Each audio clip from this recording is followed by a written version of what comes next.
Hola, ¿qué tal? Vamos a ver la sintaxis básica del lenguaje C++, que es el lenguaje que vamos a utilizar como herramienta a lo largo del curso. Acá vemos un listado del contenido que vamos a ver en la clase de hoy. Bueno, para empezar, las características del lenguaje es que C++ es un superconjunto de C, que quiere decir que incluye toda la funcionalidad que brinda C y agrega nueva funcionalidad. De hecho, está preparado para desarrollar código orientado a objetos, cosa que C no lo tiene. Los estándares son ANSI C++ e ISO C++. ¿Qué significa estándares? Como tenemos distintos compiladores del lenguaje, algunos agregaron funcionalidad por su cuenta y otros no, con lo cual en distintas plataformas.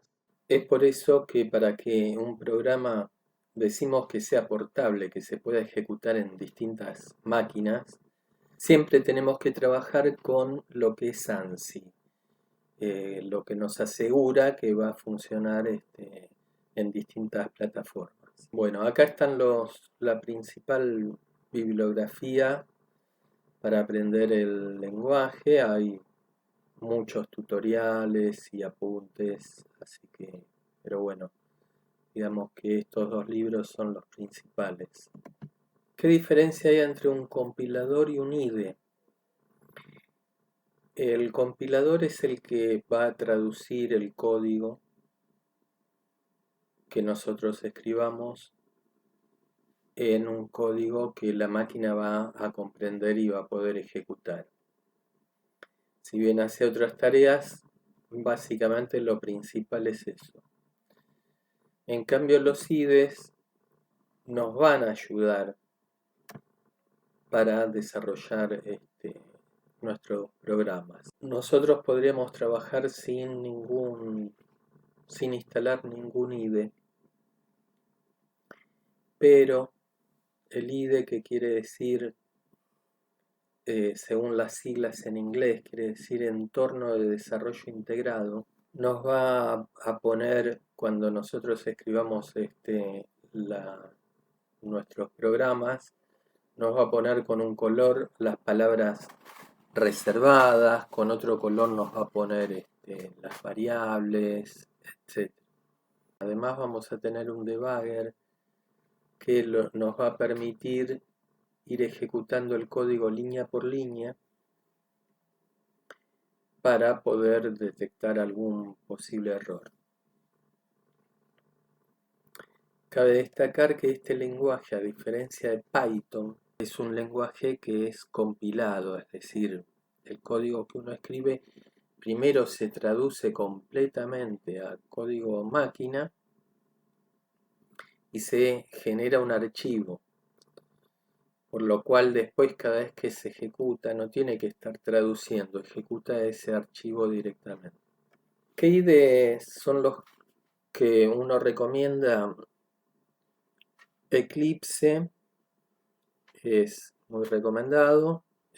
Hay un tutorial de cómo instalarlo junto con el compilador GCC si estamos en Linux o MinGW en Windows. Y ahí están los sitios donde podemos descargarlo, tanto el Eclipse como el compilador. CodeBlocks es también recomendado, es muy fácil instalación y manejo con los mismos compiladores que usaríamos con Eclipse. También tenemos DebC++, bueno, y hay otros IDEs, pero estos tres son los que más recomendamos. Comenzando nuestro primer programa. Siempre en cualquier lenguaje el primer programa que uno hace es uno que por tradición salga un cartel en pantalla diciéndolo al mundo. Bueno, el código es el que ven ahí y ahora vamos a analizar línea por línea qué significa este código. Lo que vemos en la primera línea es que estamos incluyendo un archivo que decimos es una librería que se llama IOStream. La librería IOStream va a ser la librería de entrada-salida y de input o de output. Y stream quiere decir canal o flujo, entonces podríamos interpretarlo que es el flujo de entrada-salida con la que vamos a estar trabajando. Siempre la entrada estándar va a ser el teclado, el ingreso de datos va a ser por teclado y la salida estándar, el output, va a ser el monitor, la pantalla. ¿Sí? Otras entradas podrían ser un archivo y la salida lo mismo. Bueno, después vemos que las líneas 2 y 4 están vacías, simplemente las dejamos por claridad. Las líneas vacías, como los comentarios, vamos a ver que el compilador no, los pasa por alto. Después vemos una instrucción que dice using namespace std, eso después lo vamos a ver mejor, pero podemos ir adelantando que me está diciendo usar un espacio de nombre que es el std, es el estándar. Después vamos a ver por qué, porque esto es una de las diferencias que hay con C. C++ utiliza espacios de nombres para que no haya problemas de colisión de variables, nombres de variables repetidos o nombres de funciones repetidos. Mientras estén en un mismo espacio y no se repitan, no hay ningún problema, pero en distintos espacios estos identificadores se pueden repetir. Con lo cual ya le tenemos que decir que vamos a usar el espacio de nombre estándar. Si no pusiéramos esa línea, para cada una de las sentencias, tanto cout que vemos abajo como end L, tendríamos que decirle que pertenecen al espacio de nombre estándar, entonces deberíamos poner std cout y std end L. ¿Sí?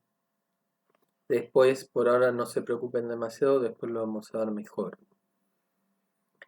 Luego en la línea 5 viene una instrucción que dice int main con unos paréntesis vacíos y después entre llaves viene el código. Bueno, todo programa se va a componer, va a necesitar tener una función que se llame main, que es donde va a arrancar la ejecución. Va a empezar siempre por esa función. ¿Por qué tiene la palabra int adelante? Porque int es el tipo de dato que devuelve la función, en este caso un entero. Fíjense que en la línea 8 estamos devolviendo un 0. Ese 0 es porque el int de adelante del main está diciendo tenés que devolver un número entero. Entonces podríamos devolver 0, 8, menos 30, cualquier número entero. Por convención se devuelve 0, que significa que el programa corrió sin ningún problema. Bueno, las llaves tanto de apertura y cierre abren y cierran bloques y esas dos instrucciones están adentro del bloque de la función main, por lo tanto están adentro de la llave. La única instrucción, digamos, que se ejecuta al margen de la devolución del 0, que nosotros no la vemos, es la de la línea 7, que estamos diciendo que imprima hola mundo. Todo lo que figure luego de la instrucción cout con los angulitos las flechitas, como uno los quiera ver, apuntando hacia la izquierda. Cout significa el canal de salida, ¿sí? O la salida por consola. Entonces estamos diciéndole que hola mundo, con esas flechitas, si las vemos como que las flechas indican envía a, entonces le estamos diciendo envía la frase hola mundo al canal de salida. ¿Sí? Eso es lo que tenés que imprimir en la pantalla. Todo lo que esté entre comillas sale así como uno lo escribe. Y también hay otras flechitas y estamos poniendo la instrucción en L, que quiere decir fin de línea. Esto lo que hace es, si no estuviera esa instrucción, imprimiría hola mundo y dejaría el cursor al lado del signo de admiración. En cambio, con ese fin de línea, lleva el cursor abajo y si llegáramos a imprimir alguna otra cosa, va a salir abajo. Bueno, básicamente este es el funcionamiento de un programa. Obviamente esto ahora lo vamos a ir complicando, pero antes vamos a ver otras cosas. Por ejemplo, los tipos de datos. Los tipos de datos básicos. Tipos de datos básicos tenemos el tipo de datos, los podemos dividir en tipos de datos enteros, flotantes, booleano. ¿Sí? Los tipos de datos enteros tenemos dos clases, el char y el int. Si bien el char uno pensaría que es un tipo, es para almacenar caracteres y estaría en lo correcto, también lo podemos tomar como un tipo de dato entero. ¿Qué diferencia tendría con un int que es más chico? Ocupa un solo byte. En cambio el int figura entre 2 y 8 porque depende de la plataforma, del compilador. En general va a ocupar 4 bytes. Entonces, por ejemplo, si uno quisiera guardar una edad, con un char nos alcanza. Entonces podríamos usar un tipo de dato char, porque un byte tiene un rango de 256 números. Bien, después tenemos los tipos de datos flotantes, que es para guardar números con coma, y por supuesto hace aproximaciones, porque como tenemos memoria limitada, no podríamos guardar, por ejemplo, todos los decimales del número raíz de 2 porque son infinitos. Entonces, siempre aproximamos y esas aproximaciones con un float funcionarían bien en la mayoría de los casos, pero si queremos una precisión mayor, usaríamos uno de tipo double, que ocupa obviamente más espacio, pero tiene mejor precisión. No solo que pueda almacenar números más grandes, tanto en positivos como en negativos, sino que además los números muy chicos, pero con muchos decimales, van a ser más precisos. Más precisos me refiero que van a estar más aproximados al número real que uno quiere representar. Ahí vemos un par de ejemplos. Por ejemplo, si tenemos una variable de tipo char que llamamos c, le guardamos el carácter a mayúscula. Si lo imprimimos, vamos a ver el carácter a. Pero si le decimos que lo tome como un int en la instrucción de abajo, va a imprimir 65, que es el código ASCII del carácter A mayúscula. Nosotros a la variable esa c también podríamos haberle guardado directamente el número 65 y manejarla como cualquier entero. Lo que uno hace ahí en donde figura int entre paréntesis es lo que se llama casteo, es decir, tratame a este tipo de dato como el que te estoy diciendo acá, en lugar de como un char, como un entero. Bueno, Los identificadores los vamos a utilizar para nombres de variables, etc. Y podemos utilizar letras, dígitos, números, guión bajo o signo pesos. Lo que sí no puede comenzar con números. Por ejemplo, un nombre de variable x1 sería válido, pero 1x no. Para definir o declarar una variable tengo que poner de qué tipo es y el nombre que le voy a dar. Entonces, y punto y coma. Todas las instrucciones van a terminar con punto y coma. Esto en especial para los que vienen trabajando de Python es algo distinto. También en el mismo momento que declaramos la variable le podemos asignar un valor en ese momento o más adelante, poniendo igual y el valor. Por ejemplo, ahí vemos que estamos declarando dos variables enteras que se llaman x e y. Y en la línea de abajo declaramos también dos variables enteras x e y, pero además a la variable x le asignamos el valor 5. O sea que la x ya está definida con el valor 5. La y decimos que va a estar indeterminada. Depende del contexto, por ahí, y del compilador, a lo mejor le asigna el valor 0 o a lo mejor nada. Esa nada, uno dice es basura, es algún dato indeterminado, por lo cual hay que tener cuidado cuando vamos a utilizar alguna variable de que esté siempre con un valor válido.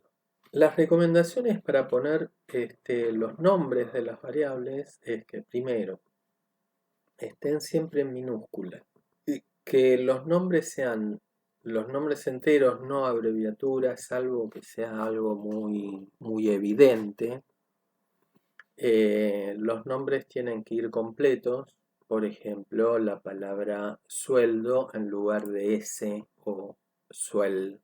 Entonces, en minúsculas, los nombres completos, si son compuestos, por ejemplo, tengo una variable, voy a tener una variable para guardar un sueldo bruto y un sueldo neto, entonces tengo que distinguirlas.